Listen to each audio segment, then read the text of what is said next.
తిరుపతి జిల్లా చంద్రగిరి నియోజకవర్గం పాకాల మండలంలో చంద్రగిరి అసెంబ్లీ టీడీపీ ఎమ్మెల్యే అభ్యర్థిగా పులివర్తి నాని పేరును తెలుగుదేశం పార్టీ జాతీయ అధ్యక్షులు నారా చంద్రబాబు నాయుడు ప్రకటించడంతో పాకాల మండలంలోనే టీడీపీ, జనసేన, బీజేపీ నాయకులు, కార్యకర్తలు సంబరాలు చేసుకున్నారు.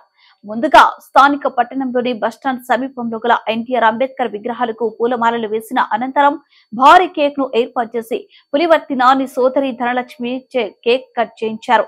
అనంతరం టపాకాయలు కాల్చుతూ పట్టణంలో ర్యాలీ నిర్వహించారు.